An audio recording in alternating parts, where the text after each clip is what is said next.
six enfants. Les gens disaient, six gars, pas seulement une fille, la pauvre. Mais elle disait, bien sûr, j'aurais préféré avec garçon ou fille, mais à tout prendre, j'aime bien voir six gars plutôt que six filles, parce qu'on dit déjà que deux femmes dans la même maison, c'est deux filles dans le même lit.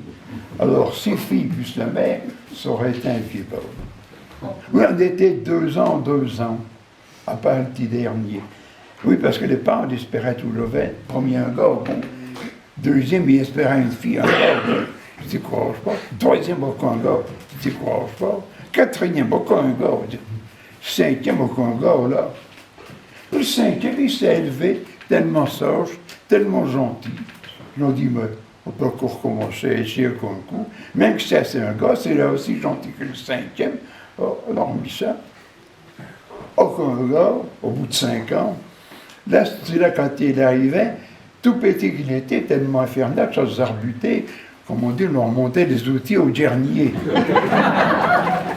Ça, c'est ce que les gars, ils disent. Il y en a d'autres qui disent, oui, ça, oui, il espérait toujours. Bon, deuxième, il ne décourage pas, le troisième, il ne décourage pas. Au cinquième, tout petit qu'il était, tellement déplaisant, ça se avait rebuté. Puis là, on dit, on peut coucher un coup. Même que ça, c'est un gars, il ne peut pas être pire que le cinquième. Donc, ils ont mis ça au bout de 5 ans qu'un gars, un petit ange, se fait consoler du cinquième, qui était un démon. À votre avis, Dieu ne vous demande pas des 6, mais est-ce le cinquième ou le sixième? À votre avis. Mais pour éclairer votre lanterne, je vais vous expliquer autre chose. Une nièce par alliance, quand elle était embauchée par une autre femme, il y avait, je sais quoi, quand elle était mariée, commençait à nous connaître, dit des parents, ce que c'est l'oncle René, puis toi qui faisais plus de mal. Alors moi, Modeste, parce que mes prénoms c'est Michel, Parfait, Modeste.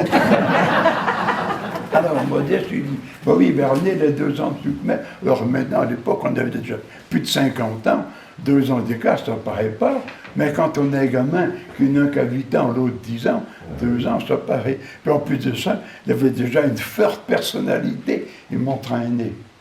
Alors la nièce, qui n'a pas la langue dans sa poche, elle me dit, oh, il ne t'entraînait pas, tu marchais devant. Ah, t'as vu le 5e ou le 6e? Vous n'avez pas suivi. Le 6e était à 5 ans d'écart, et René et moi, il n'y a que 2 ans d'écart. Oui, René, c'était un faiseur de vol avant. Parce qu'on avait inventé un jeu pour sa fête. Notre mère, elle avait offert à notre père un bureau portefeuille avec ses initiales. Lui, ça donnait le vieux. Alors, René et moi, on avait trouvé un jeu bien amusant. On nommerait le portefeuille au bout d'un fil de nylon. On le posait sur le bord de la route. J'avais qui rigole, la rappelle une autre façon. En fait, tout le monde connaît le portefeuille, donc j'explique. On posait le portefeuille, on choisit un endroit qu'on peut se camucher à porter, une haie ou quelque chose. On pose le portefeuille, un fil au nylon parce qu'il est invisible. Puis on tire l'autre bout du fil à la main. On a déjà repassé le putain comme ça.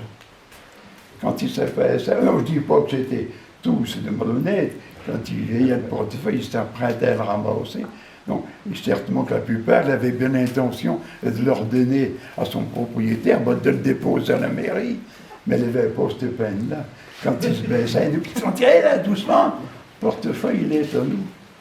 On a déjà repassé quelques-uns comme ça. Un jour, en revenant de l'école, on allait arriver au chemin qui mène sur le petit journal. Le petit journal, c'est une bonne femme qui est dénommée comme ça. Puis c'est une cancanière finie à vous retourner le village en moins de 2. On apercevait son capet qui dépassait par-dessus la haie, à venir du côté de la route. Donc, à s'en aller au village. René dit, allez, on y fait le coup. Sitôt dit pas on se glisse pas sous la barrière, c'est comme juste à travers la haie, derrière la haie, puis à travers un épi, la bonne femme. En arrivant sur la route, en approchant du portefeuille, elle commence à ralentir, sortant son moucheux, puis on s'épongeait le front. On se doutait qu'elle magouillait quelque chose. On manquait. En arrivant au portefeuille, elle quitte un bel moucheux. C'était bien ce qu'on avait prévu. Elle voulait ramasser le portefeuille sans se faire remarquer. Non, je ne dis pas que c'était une voleuse, non. Elle avait assez de défauts, non, mais elle n'avait pas ce style-là. Mais tellement curieuse, elle voulait ramasser le portefeuille sans se faire remarquer pour le ramener chez elle. Il arrive tout son temps pour regarder, il espérait trouver dedans la lettre d'un gars à sa bonne amie, ou ben, on connaît n'importe. J'arrêtais une souris pour son cap, est-ce qu'elle aurait pu reprendre? Quand elle s'est baissée, nous on tire sur le fil. Fatalité, elle avait appuyé sur le fil. Pas fait exprès, elle n'avait pas vu le fil. Si elle avait vu le fil, elle aurait compris que c'était un piège, elle n'aurait pas s'étoudré. Quand on y tirait sous le fil nous a pété dans la main. Elle avait fait qu'à ramasser. Elle glisse tout dans son sac, puis elle est repartie. J'étions les dindons de la farce. Mais René vous l'a dit, qu'il y a plus d'un tour dans son sac, il dit, t'inquiète pas, à son village, à chaque coup, elle rentre à l'église, fait ses dévotions, et devant la statue de la Vierge à l'effort, dépêchons-nous pour arriver à la bord en elle.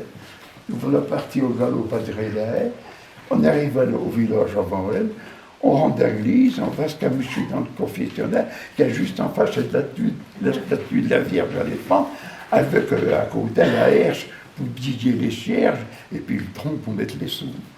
Alors, on était là. La porte qui s'ouvre, pas du confessionnal, la porte qui rentre, il vient se mettre à genoux dans la statue, puis elle commence à dire son chapelet. Alors René fait la petite voix, il fait chez l'enfant Jésus qui cause, en levant le nez en l'air pour que les paroles aient l'air de venir en haut.